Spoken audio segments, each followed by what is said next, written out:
Oh my gosh. You guys will not believe just what happened just now. This has never happened to me before, but I'm using StreamYard and I'm using the countdown ticker. And what you have to do, there's 2 steps. You have to click the countdown ticker, okay? And then when you're ready for it to go live, you got to click go live. And I thought I did both, but I only did the first step. So I just had a learning experience. I did not make a mistake this morning, Heather. I had a learning experience. That was that you have to click the go live button. So Heather and I were deep in the conversation, and I was just looking to see if there was any comments coming in, and I see the little button that says go live that had not yet been pushed. So take 2. If I had my director's cut, I would do the little slapper thing, right? Take 2. At any rate, Heather, how are you doing today? I am doing really well. Thank you for that. And thank you for the test run. That was awesome. Yeah, it's kind of like a good way to kind of shake off the nerves. And it's kind of like in acting or in television. You practice and then you do a second take, and the second take is even stronger sometimes. So maybe that's what happened with us, right? Yeah, for sure. Yeah.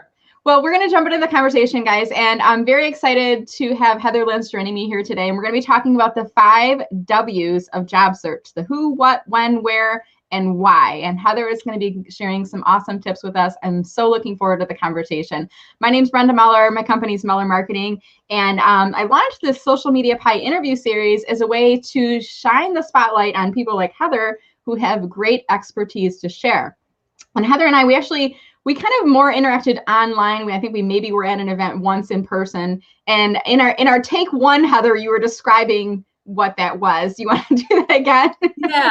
So I met Brenda at an event at Walsh College in, I believe it was February. And then everything else just happened. So we've never actually met in person aside from LinkedIn. And I feel like I know her because I see what she's doing or what she's posting, or, it's vicarious living through Brenda's post, and that's been great. So yeah, well, awesome. And the same for me to you, Heather. I kind of feel like when we did our prep call, I was like, have we ever met in person? Because I feel like we've chatted before. Like, I feel like I know you, I know your voice, but you're like, I don't think we actually have. Maybe we were in the room, maybe we waved from across the room.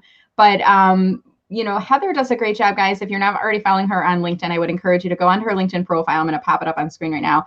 But she does a great job of sharing job postings and sharing resources with the job seeker community. And I'm always commenting on her posts whenever they come up in my homepage. I'm always saying, adding a comment here so job seekers can see this posting. And she does a really great job of reciprocating. So when I'm posting, she's commenting on mine and she's jumping into the lives, and she's doing a great job of building up that social media karma as well. So I reached out to Heather and I said, hey, let's do a LinkedIn Live. And I said, pick anything you want to talk about. And Heather said the who, what, where, when, and why of job search. And I'm like, wow, that sounds like it'll be a fun topic.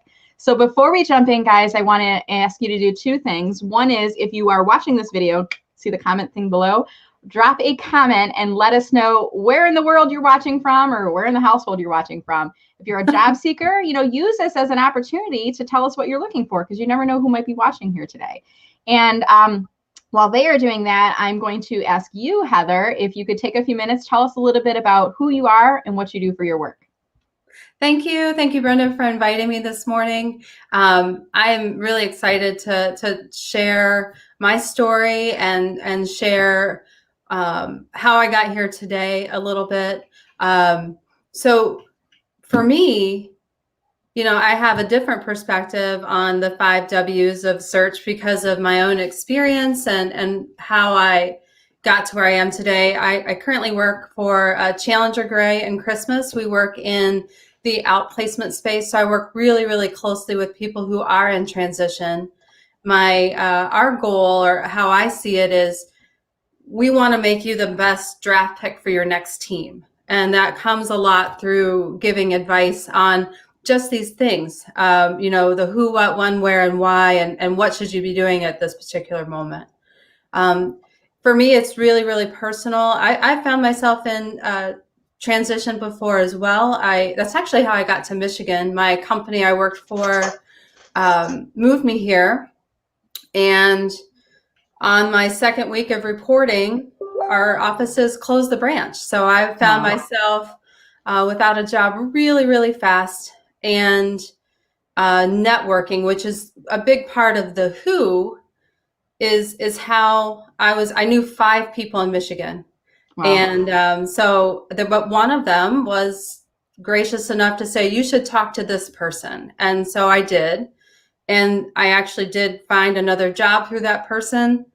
And it was just by a coincidence, but it was, to me, I believe in job karma too, and helping other people. And that was very, very memorable in my career, and as far as how I got into where I spent the last 17 years before Challenger Gray. I worked in staffing and recruiting, which is really, really close to what you may be experiencing and who you're talking to now, looking for your next success as we talk about it.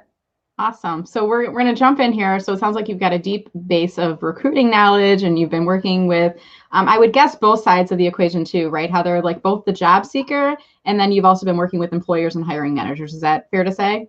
That is very fair to say. So yes, so helping people who are making difficult decisions, and then also helping people after that decision has been made. You know, when you have a plan and then your plan changes abruptly, how can we get you on the right path moving forward? So that's our whole goal. Awesome. So let's jump into this topic. So we're going to be talking today about the who, what, when, where, and why of job search. And as you guys see, I'm also dropping your comments below. So if you haven't already left a comment, you can still continue to leave comments. And we're going to do Q&A a little bit later too. So if you have a question for Heather as she's talking today, you know, drop it in the comments, and I'll pull your questions up a little bit later on in our conversation today. So Heather, we're talking about the who, what, when, where, when, tongue-tied. Let me try that again. The who, what, when, where, and why of job search. Why is it important for job seekers to consider all of these? And then let's jump right into this conversation. Sure. I think, you know, the 5 W's kind of takes you back to grade school. It was something I hadn't really thought about for a while, but it's something you remember. So it's nice to have an idea of all of those before you begin your job search or as you're going through it.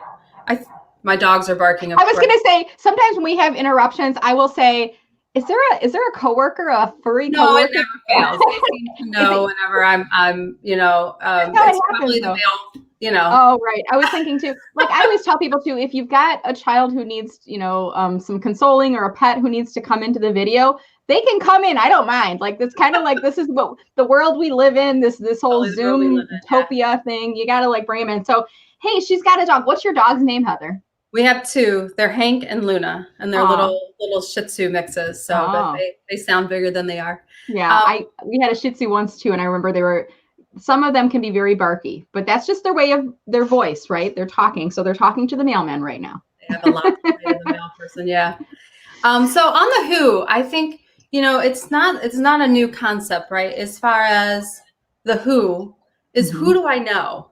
You know, like, for example, I didn't really know Brenda, but I do now, you know, when I got to Michigan, I knew 5 people, but how could I make the most of the people that I know now? Something that Challenger talks about a lot is that your next job might not come from someone you know today, but it's someone who knows you and knows your work and can tell someone else. So someone that can help you expand your network. And that is so important, the who. And to something that Brenda is great about, commenting on posts or reminding people that you are out there and interested in and engaged, which a lot of people are not as engaged as they should be right now. Also on the who, could be past coworkers, it could be your neighbor, it could be someone you talk to in the supermarket. I talk to everybody all the time. It could be someone who you haven't worked with in 20 years. But if they don't know that you are looking, they have no way to help you. And that's something that we talk a lot about, is how to tell others that you're in job search. Yeah. And how do you ask for their help? So what is your advice? Because, you know, when you are in career transition, Heather, and I've been in that boat myself, you know, when you're in career transition, not by choice, you're unemployed. I'm just going to say it. There's fancy words for it, career transition in between successes. Sure. I love using those instead. But when you are not working, you know, what's your advice for people? I mean, you have to get to the point where you're confident about how you tell people you're not working. And then you have to be, I think, also succinct on what you're looking for. I might be giving a preview of what you're talking about later. But what's your advice for job seekers who are struggling with this new identity of how do I describe when I meet new people? You know, how do I describe what I'm looking for? I think everyone will say, let me know how I can help you, right? That seems to be the tagline that you see, here to help. But if you don't give someone the directive or the prescription of how to help you, they don't know, you know? And I think telling someone, hey, can you introduce me to so-and-so, or this is what I'm looking for, or telling your who, I lost my job because of fill in the blank. Right. If you aren't able to tell them what's happened and what you need, it's kind of like an unanswered request. And it's frustrating because you'll feel like, well, no one wants to help me, but you haven't told them how. Right. That's a good point. So, you know, and there may be somebody you encounter, there might be a who that you meet, somebody that knows of an ideal opportunity. And maybe they don't know about it today, but maybe a week from now, they'll be aware of something. And, you know, it's important to kind of remind them what you're looking for, right? That's what I'm hearing you say. Exactly. Awesome. We can move on to the what. Yeah, let's do it. So I've been following a lot of things about the what. And people want to say, like, what is it you want to do? And that's a really, really difficult question sometimes to answer. You know, what is your dream job? And I got the best advice. I don't know if she's watching today, but Kathy McCafferty-Smith, if you're watching. Oh, yeah. I'll tag her. Because she said something that really stuck with me. And it is, as you are looking at job posts, copy and paste what you like in those positions into a Word document to create your what. This is my dream job. Mm-hmm. You know, if you have worked in HR and you don't want to do payroll, but every position you see has payroll. If you're in HR, you'll know that that's really a dividing line there. But create your dream Word document of this is really what I want. And then see if you can, you know, as you're looking for things, does it meet the 80-20? You know, can you, you know, does it say this is 80% of what I want and I can deal with the other 20? Right. But I think creating your what is so important, and finding out what do you really want to do? Because when you lose your job, it's part of your identity, and maybe you don't want to go back to doing what you've always done. Right. You know, maybe you want to open your own business. Maybe you'd like to start a franchise. Maybe you'd like to be a consultant, or maybe you'd like to work part-time. You know, there's lots of things. You don't necessarily have to be typecasted to go right back to where you came from. It's a really good point too, Heather, because I think a lot of us, we get so tied in, our identity becomes what we have done. And I know I've talked to a lot of job seekers like this, and I'm not like a career coach by any means, but sometimes I get into conversations because of the nature of work that I'm doing, where I'm asking people, what are you looking for? And they'll say, well, this is what I have done for the past 15 to 20 years, and this is the experience I have. And I'll kind of, I'm like listening, my ears kind of perk up, and I'm like, I hear they're telling me what they did, but I don't hear them saying, this is what I'm looking for, or this is what I enjoyed about it. And then I will kind of prompt and ask those questions, and I'll say, well, did you enjoy doing it? Well, it's what I know. Okay. What's your favorite part of it? And then if you had to take anything away, what is the least favorite part of the job? So sometimes it's like, you can't, and I've had conversations, I'm like, I know they weren't happy doing what they were doing. I know they were miserable in their job. Yes. I know they want to be a chef for a living, but it feels too scary to kind of go out on a limb and say, I want to leave my accounting job and become a chef, or I don't want to be a chef anymore. I want to be an engineer, like whatever it is, right? Mm-hmm. To kind of leave that identity can be very challenging. So what advice do you have for people? I mean, how do you go through that discovery process on your own? You know, it's something that can evolve. I don't think it's something that's going to be immediately known. Mm-hmm. I think knowing what you really liked about things that you've done before is extremely polarizing when it comes to finding your next position. I also think that if you don't exactly know what you're looking for, applying for the exact same job that you came from could be the definition of insanity. Yeah. If you didn't like it. Now, some people, you know, they love what they did, and that's exactly what they want to do. They're passionate about it. It brings them joy. And as you get older in your career, I hear a lot of people say, I want something that gives me purpose. Right. And if you're not finding those feelings, how can you create your dream job? And then how do you find it? Yeah. Really good point. And I think sometimes we gain confidence in ourselves and our own skin and in what makes us happy as we grow older too. And, I remember at one point in my career, I kind of stopped saying, I don't want to be doing what I should be doing, what society tells me I should be doing or what society deems as success. Now I'm like ready for what is the next phase. And I loved my corporate job, but when I had that transition that happened, not by choice, and I had the opportunity to look at what I wanted to do next, I started to go, I loved what I did, and I'm glad to have had that. And it's now maybe part of my past. And now I'm starting to look at what do I want to do moving forward. And I love your point. You don't what you used to do doesn't have to be what you do next, right? Right. Yeah. Right. Good point. All right. So we talked about the who and the what. Should we move on to the when? Sure. So with the when, there's a lot of confliction, but I'll give you, I'm not an expert, but I have a lot of opinions about when you should be in job search. And with Challenger and the way that we see things, we don't think that you should slow down your search because it's an election year, because it's the winter, because I don't need a job until January of 21, or the when should be when you're ready, but the when should also not be so far that you can't get back. A lot of times we'll hear people say, well, it's an election. Well, I'll wait till after the election, or I'll wait till after the holidays, or I'll wait till after the start of the year, or I don't know, second quarter, third quarter, whatever it is, however you measure time. So for me, the when is now. You should always be looking, or you should always be networking, or you should always be looking for your who and your what.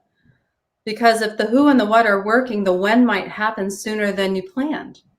So if you are always open to opportunities and making yourself available and doing the work, the when could be now. And it doesn't have to wait. I mean, sometimes people want to take a mental break, but I think it's important to be in it all the time. If you get too far away from it, I think, everybody can watch Ellen on the afternoon for a while and have your moment, but don't do it for too long. Get back to what it is that you want to do. That's a good point. And there might be people watching today that are working from home and they're working for an employer, and they maybe got the little inkling in the back of their brain of someday I'll want to start my job search. And I hear you kind of speaking to them. And I mean, there's a way you can kind of be a job seeker. I like to call in stealth mode. Like that means like you're not blatantly advertising and telling everybody you're looking a job, but there's some activities you can do on your LinkedIn that start to increase your visibility. And what you said too, Heather, is increasing networking. So advice for people like who maybe have never networked. Where do they get started? How do they find groups? Nowadays it's virtual, but any advice there? I think with LinkedIn is the window to so many opportunities and so many groups. Find something that you like, and there's probably a group for it. You can look by your region, and find things that you might be interested in. There are alumni groups for companies you maybe worked for before that you didn't even know exist. And if there are companies that interest you, start following them. Because with the way that jobs get posted, they aren't always traditional, and companies want to hire their fan base. So if you like, or if you're really interested in a particular company, start following them, start knowing about their new innovations or their news or what they're posting or what's important to them, because that company may say, I don't want to do an Indeed post. I want to put it on my page, and I want someone who already likes me to apply for this job. So really good point. Doing things like that. Heather, have you used the LinkedIn? I'm sorry to jump in. No, it's okay. Have you used the LinkedIn Recruiter version, the paid version of LinkedIn called LinkedIn Recruiter? I haven't. I use the premium now. Mm-hmm. That's what I've had, but I've never had the recruiter version before. I Okay. know there's some nuances and differences, but with the premium one that I have, I started with the free trial. I'm like, I don't really know if it's worth it. And I think that's one of the most common questions I get asked. Should I buy LinkedIn? Yeah.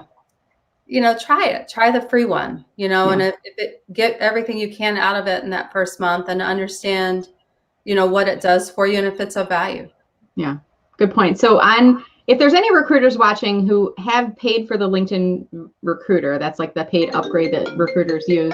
I would encourage you, if you can comment. What I've heard is that if you follow a company page and you interact with the company page, Heather, I've heard that it helps you to come up higher in the search results if the employer posts a job on their company page. So my understanding is LinkedIn kind of puts candidates into buckets. And the one bucket is kind of like everybody who applies. And the second one is the people who said they're open to new opportunities, and you can alert just recruiters only on that. And that's the paid version of LinkedIn recruiting. And then the third category is highly engaged applicants. And I think, to your point, Heather, if you like the page, you follow, you're commenting on their page updates, I think you go into that third bucket, which is kind of like the cream of the crop. Or like, if I'm going to pick a candidate, I'm going to go into that third bucket and look for people there, right? Exactly. They're already known. They have an interest. They might be more of a culture fit, so something to be, yeah. So, and there's a lot of exciting things that you might be missing. Yeah. Awesome. So we've talked about who, what, and when. Moving on to where. Where. So where could be a couple of, I looked at where in a difference. If you are in transition and if you've always wanted to move, it's good to know if you're up for relocation.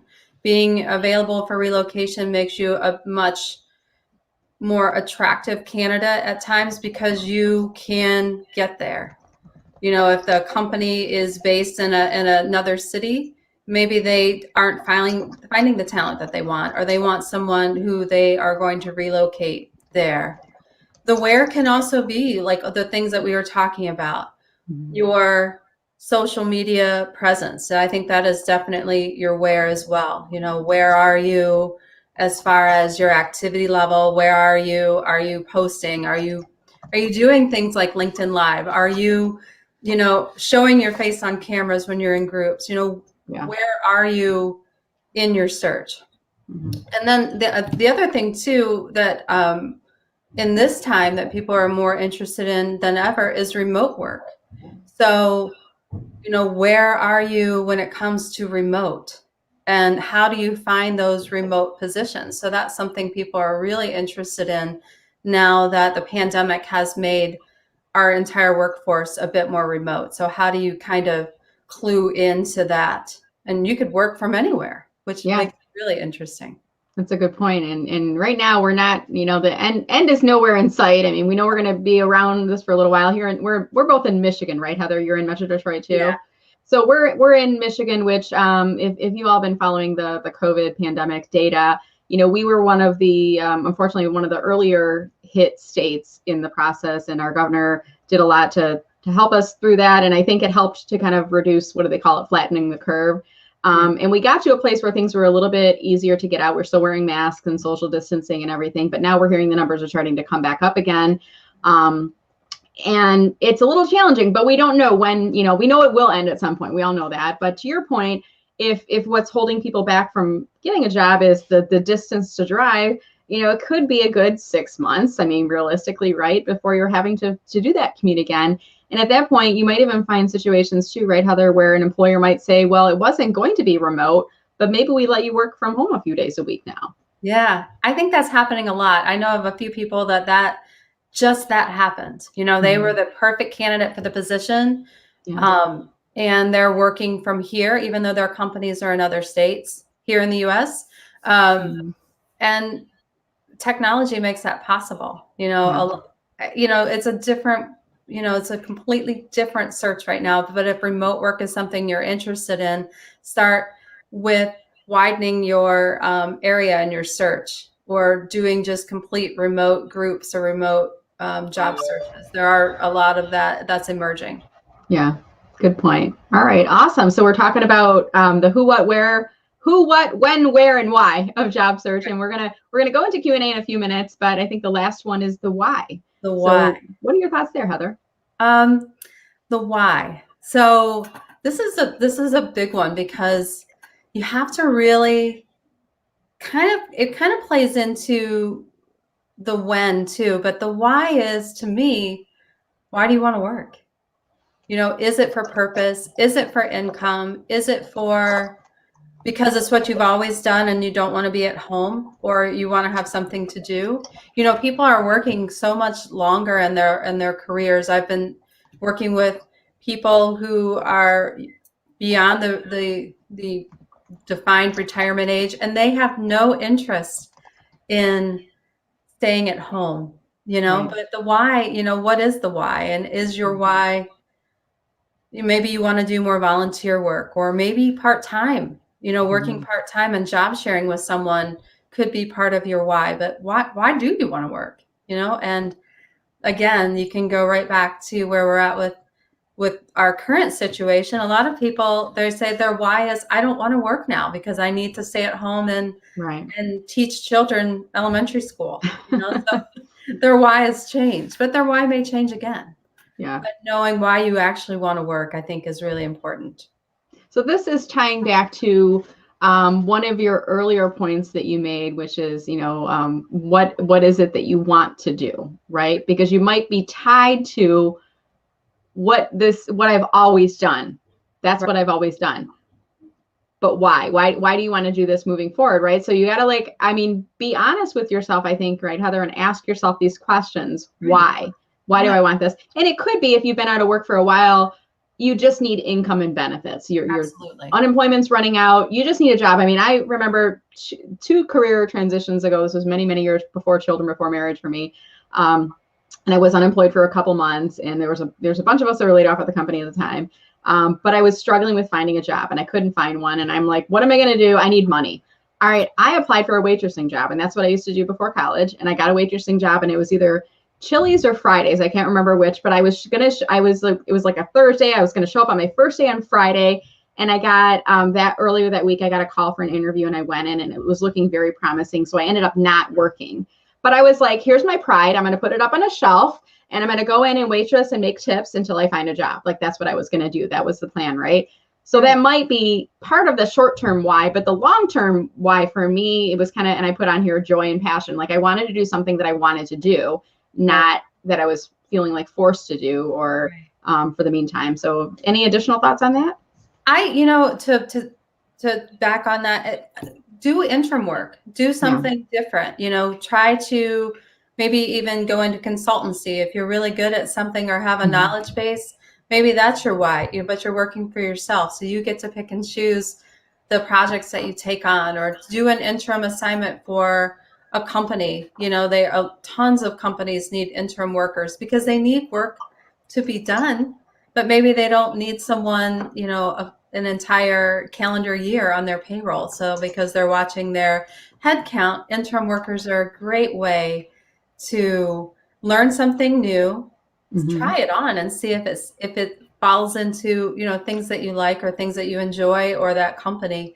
And a lot of those positions do become full-time offers too. So that's true. Good point. And I think about when we were younger, and people would say, to us, like, what do you want to be when you grow up? And now I'm realizing they were asking us because they didn't know what they wanted to do, and they were looking for ideas, right? But kidding aside, sometimes it's like, I think about my 15-year-old son, and he's, a sophomore in high school, and he's starting to think about, does he want to go to college? And, he's kind of like sick of school, and, like, whatever, he's in high school.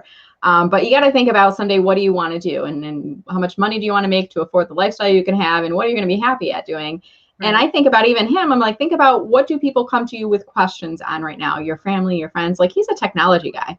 I go to him and I'm like, how do I hook up this doohickey and get the Google thing and my webcam? And he comes in and he's like bouncing around on my keyboard and it's fixed. I'm like, he's got a technology gene in him that I don't have, like, to that same extent. But I think about, Heather, to your point, what are people asking you questions about that are coming to you for free advice? If you're not getting paid, you are a pro bono consultant when you give people answers to those questions, right, Heather? That's true. You're a consultant, a coach, you're doing it. Yeah. IT support in your case, but I mean, yes, but it does feel good. Yeah. It feels good to help someone. It feels good to showcase what you know. It Mhm. feels good to give what you have and what you can offer, and never, always try to sharpen in on those things that make you feel good. Yeah. Awesome. Awesome. So what I'd like to do now, Heather, is we're going to shift gears a little bit and we're going to pull the audience into the conversation. And I have a little ticker running below just to remind you guys, this is your time to ask questions. So what questions do you have for Heather? And I'm seeing a lot of comments coming into the chat here, both comments and then there's some questions that are coming in here. So I just want to see who is on and where. We've got folks joining us from all over the world, not just from the Midwest, people like Juliana, but we also have Yash joining us from India. So we are international here this morning. Another fan of the Kathy McCafferty Smith Club joining us, Nancy Maurer, is on the session here. And we got Paul who's joining us as well. Arifa is sharing, she loves your idea, Heather, of copying and pasting descriptions of jobs to begin looking for your ideal job. So for those who joined us maybe a minute or two late and missed that tip, can you review that for us again, Heather? Sure. We were talking about your what and creating what your dream job looks like. So going through the exercise when you see job postings, reviewing the job descriptions themselves and pulling out responsibilities or details and just creating a Word doc that has all of the things that you would like or things that interest you, and creating your ideal job so that as you are applying, you could take them, and look at them side to side and say, does this match? Mm-hmm. Or does it match at least, 80%? I always think there we go. Vicky rule. captured that one. 80-20. And, there's some folks out there that say, women, we won't apply to jobs unless we feel like we have 100% of the qualifications. But sometimes our male counterparts will apply if they have 50% of the qualifications. Right. And I had a conversation with somebody recently, and she was approached for a position, and she said, I've never done that. Why would I apply? And one of her male colleagues was approached for the same position, and he got the job. And now she's like kicking herself because she's like, why didn't I believe in myself the same way he believed in himself in the job? So, but the 80-20 rule is a good, where do you like the job requirements and the skill sets in there? So important point there.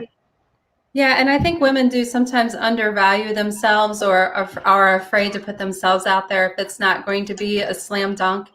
If it's not a for sure thing, your fear of rejection is not something, but rejection doesn't feel good on anyone. Yeah, good point. And, timing is everything. That was one of the themes I heard you say. And Paul was talking about, when you're thinking about making a job change, Heather, you made the point, like, just start, you should be looking for a job all the time, or at least thinking about what's next. I mean, even for me, I'm an independent consultant. I have zero desire to go back to corporate, but I'm always thinking, what would I do next? If the economy rebounds, do I want to continue doing what I'm doing? My good friend, Terry Bean, he's been doing, a lot of online networking and LinkedIn coaching and working with sales teams for a while. And he had a client that had contracted with him that ended up offering him a full-time job, and now he's returned to the workforce, and he's going to be awesome in his role. But Paul, I love your analogy. It's like you'll never have kids if you wait for the perfect time, because there's never a perfect time to have kids. It's either work or money, or do we have the right size house or whatever, and then you got to just like, okay, we want to have a family. Let's get started on there, right? Yeah. So good point. So let's move on to another question, Heather, and this is a question coming in from Nancy, really relevant because I think COVID has affected sometimes the duration of the job search. So advice that you would give to people for maintaining momentum if it's been 6 months, a year, or more as a job seeker. Someone shared, and I thought this was really, really a great way to still stay connected. And it's back to that helping others and doing something that makes you feel good. And even if, on LinkedIn, for example, maybe find or think of a few people that have been influential in your life and just gift them with a random recommendation. If you're not, and you will find that person will give that back to you. And what that does is it makes your profile more relevant because those have date stamps on them. And it will say, listen, she's still a wonderful person in October of 2020. Right. So I think that's a great thing that you could do that might be a little something different to keep it moving in the positive way. Yeah. Join groups, get involved with others, try to make, a coffee or a lunch regular sort of thing. That's something that's on my to-do list is, to meet with someone new, expand my network in that way, because it's not necessarily a hardcore job search where you're sitting down and you're filling out applications from morning to night. I think that no one can keep up that pace. But I also think there's a lot more to it when it comes to searching and helping others, networking, joining groups, having a coffee, having a person that you can talk to about it, and doing nice things for others will pay back. I'm a big believer in karma when it comes to that. Absolutely. And I would echo your sentiment there too. And if you're in the job search funk, I know there's probably a couple of people watching that are in that job search funk and they're just feeling like, I'm never going to find a job. This is going to be forever. No, it's not. This is a blip. This is going to move. Someday you're going to look back and go, what in the actual heck was happening in 2020? My job search was going on forever. There was a pandemic, all this other stuff. It will pass. So my advice to add on to what Heather is talking about is, and this sounds a little kind of counterintuitive, but stop focusing on yourself and think about who else in your network can you help. Maybe there's somebody else who is let go at the same time as you at your company. You could give them a LinkedIn recommendation. Maybe there's somebody else in a job search group that you could reach out to and say, hey, let's do a virtual coffee and let's just kind of become accountability partners to one another. Share the pie, if you will. And I want to just kind of quickly, Tina Marie, I came out of camera. I do actually have a pie frame on my wall. But the whole concept, I talk about social media pie, is like a pie is something that you share with people. You don't consume a whole pie unless you're a pie eating contest, right? But that's kind of my approach to social media, is like shining the spotlight on others.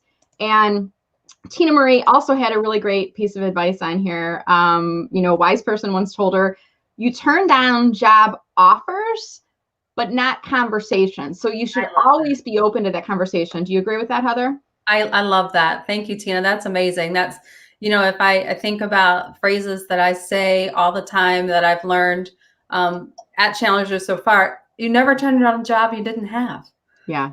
So you never know where that conversation will go. And it doesn't have to go anywhere right now, but maybe it'll go somewhere for you, in 6 weeks or 6 months or 6 years. I've reconnected with people that I worked with in the early 2000s. And that was great, but you never know where they're going to be and how you guys can collaborate or at least share and bring each other up. So I agree 100%.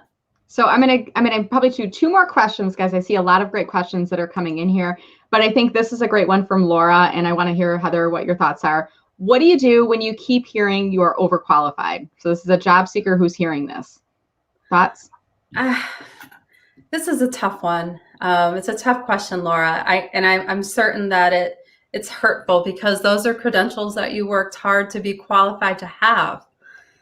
And if they don't appreciate what you can offer, they're probably not the right employer for you. I know that's hard and it's harsh, and it can, as a recruiter, if you're talking to recruiters, they're hearing it, from the company, and then they're diffusing that and saying that you're overqualified. I truly do think that if they don't appreciate what you can bring to the table, they're not the right employer for you. And I would add on to that, if you're hearing you are overqualified, my guess is this is happening within an interview situation or a phone screening in situation, because you've got them talking, right, Laura? My advice to you is saying, I appreciate that you think that, but I'm curious, what was it that caused you to reach out to me? Right? And it's just a way of flipping it, because we're not having this conversation if you didn't think I had something. And I've had candidates I've interviewed before where I'm like, they're well overqualified, but I'm kind of curious, like, why are they even applying for this job? This is beneath them. And I ended up hiring one of those people. He was a mature job seeker, and he was one of the best hires I had. But I asked him, as a curiosity, I was like, why are you even applying for this job? This is so many pay grades lower than what you could do. But if you're getting that, Laura, if you're getting people saying you're overqualified, I would flip the question back to them and say, I'm flattered that you feel that way, but what was it that prompted you to reach out to me? You scheduled a phone interview with me or an in-person interview. So it sounds like maybe you're not finding the qualifications from other candidates, or maybe the candidates that had the qualifications that you thought weren't working out. Am I right? Kind of flip it a little bit on there. That's great advice. I think that's really great if you can take that and turn that and see what they say. Keep it conversational, right? Keep it going. Yeah. Yeah. All right. We're going to do one final question, Heather, and then we're going to start to wrap.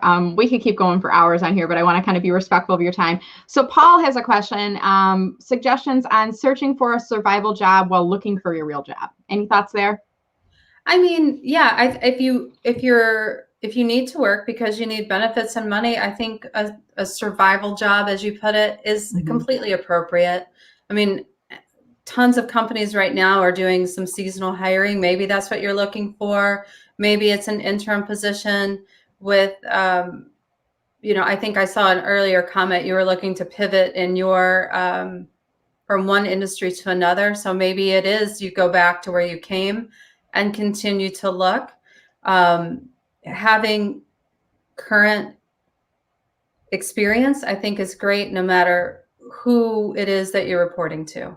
Yeah, good point. And I would just add on to that too, Paul, this might be the only chance in your life that you have to take a job on a part-time temporary basis just for fun. So like for me, I remember when this is 3 years ago, when I was first kind of thrown back into the job search market, I was applying for positions full time, but then every time I would be out in public and like I was at a Starbucks and it would say, now hiring baristas. And I took a picture of the sign and I sent it to my husband. And I'm like, I would love to work at Starbucks just to learn how to make the coffee. And then you get like a pound of coffee free to take home. I'm like, that would just be a fun job to have. So think about, Paul, if it's not the job that's going to be the real job on an ongoing basis, maybe this is just your chance to have a little bit of fun and pick a product or a service or a company that you like and find some joy in that, knowing that this is going to be, to your point, Heather, it could be a temporary holiday job that you're just taking through the end of the year. They know that because they're just looking for temporary holiday help, and it could be a win-win, right? Mm-hmm. Yeah, good point. And then Arifa, I just want to briefly comment on this. Your resume CV, and she's mentioned she's not put her doctorate degree on there because of the overqualified comment. What I've heard, Heather, is that your resume is almost like a marketing document for yourself. So you want to frame yourself up for that position.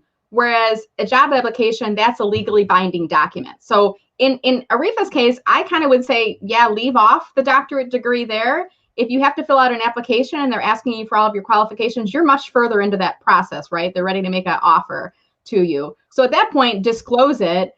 But if it wasn't holding you back from applying, maybe leaving it off the resume could help you. What are your thoughts on that, Heather? I think you could do that. I think one thing you need to make sure it does, that it makes sure it matches everything else that you have out there. So if your resume and your LinkedIn profile just are a mismatch and you left it off, but it's still on your LinkedIn profile, you might just be disqualified because that potential employer doesn't see you as trustworthy. So that's a good point. So consistency is key there. It definitely has to be consistent. So I could see the positives and the negatives. I think every time you're applying for something, it does need to be customized. So if the degree itself is not necessarily relevant to the position, I think it's okay to omit that at times, but it really should be consistent throughout your LinkedIn information. But again, just remember legally binding information, contracts, like your application is a contract. So you don't want to omit information that they have asked you. So if they've asked you to list all education, you have to list that in there. Yes. Your resume, though, is a representation of your career, and you pick and choose different elements that are relevant to the job. So ask around on that question, Arifa. I kind of would say maybe leave it off if it is getting you the overqualification. See if it's getting you more conversations and interviews. But if they ask you, is the last degree you earned a master's, then I think you would have to say, no, I actually went on to earn a doctorate. But then be prepared with that response, which I hope to use someday later on in my career when I become a teacher or something. Like maybe it was just a personal thing. So really great conversation here today, Heather. And as we start to kind of wind down the conversation, I'm just going to pull up your LinkedIn URL up on screen here. And I want to just ask the question, are you open to receiving connections from people who are watching the interview here today? Yeah, I would love that. I would love to do that. And if you're interested, send me a connect request.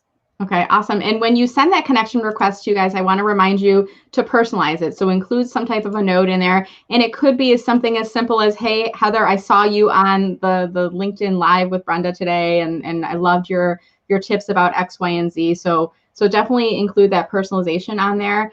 And then Heather, any final comments for the group here today that you'd like to share before we wrap our conversation? I mean, I would like to say, we didn't get to talk about the open to work circle. Maybe that's another conversation, but I know we were going to discuss that. And if we think it's I have a couple minutes. If you have a couple minutes, do you want to touch on that? Let's do that. Yeah, definitely. So Brenda and I were just talking about our opinion on the open to work circle, that goes around your profile. Mm-hmm. Is it a good thing or is it a negative?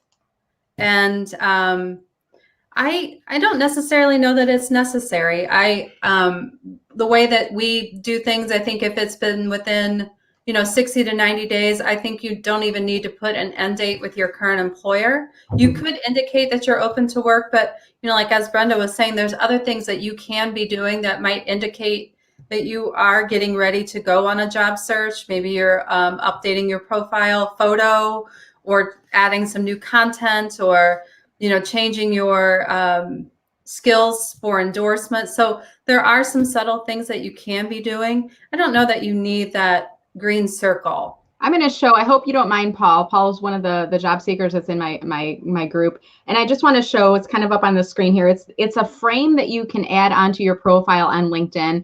And you have to designate that you are open to work and then select everyone, show it to everyone. And then you get this circle. You can't not have it if you're showing everyone that you're open to work.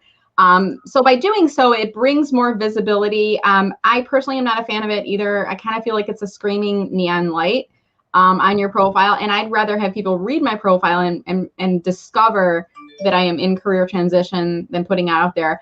But having said that, it does increase your visibility when people are scanning through. And actually, this is what I did. I was actually looking through comments on the LinkedIn live stream, and I was scanning through the comments, and I found somebody who had the green open to work circle on their profile. So when I was scanning down the list, I could find that person pretty easily from the group on there. So it may be something to consider, but you got to figure out how much visibility and is that the right approach for you. I think that's a really great point. Thank you for bringing that up, Heather, because we talked about that in their prep call the other day. Yeah. The other thing on that too, I feel like that frame was new this year, but early this year. Like, did it come out just around, in March when COVID began, or just before that? So I feel like that's when I first started seeing a lot of it. And that also might set up an assumption of those who are viewing your profile that you've been looking for work for a longer period of time than maybe you actually have been. So it might be a subconscious way that people are making judgments and without having looked beyond that circle. Yeah, really good point. All right, guys, so you can see Heather knows what she's talking about here. So make sure that you look her up on LinkedIn, invite her to connect, follow her. When you're seeing her postings go out, do what I do, comment on them, because it helps to broadcast and get those messages out to more people. You never know when there's someone in your network that you can help with this technique. So as we wrap here today, Heather, I'm going to just ask our audience to do two things. One is, as soon as you leave the video, go back in the video and then click to share it. Share it with somebody in your network. Maybe you might want to message it to someone who's a job seeker. Maybe message it to someone that you know is going to be thinking about doing a job search, and there might be some little inklings of advice that you have been nudging them on that Heather shared today, that you could share that video. Or if you just share it on your network, that counts as your LinkedIn post for the day. So it's a really easy way to do that. And then if you'd like to be notified of my future LinkedIn Live Social Media Pie interviews, then you can go to mellermarketing.com/subscribe and join my VIP email list, and you'll get notifications from me usually about once a week. So I don't spam you or anything, but check that out. So Heather, what's next for you today? What are you doing after you're done on the phone call here? I've got lots of calls and stuff to do, but it'll be a good day. I'm going to try to get outside and get a little walk in too while it's sunny. So Yeah. Thank you again for having me. I really enjoyed our conversation. And if I can help anyone, I'm happy to connect and answer any questions or advice that I can. Likewise, Heather, I really enjoyed our chat today. I'm so glad that you came on. And I think, you know, there might be future interview topics for you and I to talk about as well. So I'll plant the seed now since we're live for you to think about that. And maybe in 2021, have you come back and we can continue that conversation. Would love it. Thank you so much. All right, you're welcome. All right, guys. Thank you so much for watching. Before you leave, make sure that you like the video. If you haven't commented, leave a quick comment. I'm going to share the links with Heather later on. So if we did not get to your question, I'll make sure to tag her so that she can come back and look at those questions for you guys, okay? Everybody stay safe, stay healthy, and remember to vote. We got an election coming up in a few weeks here. And I just want to thank you all for watching. Have a wonderful afternoon, and I will see you all online. Take care. Bye.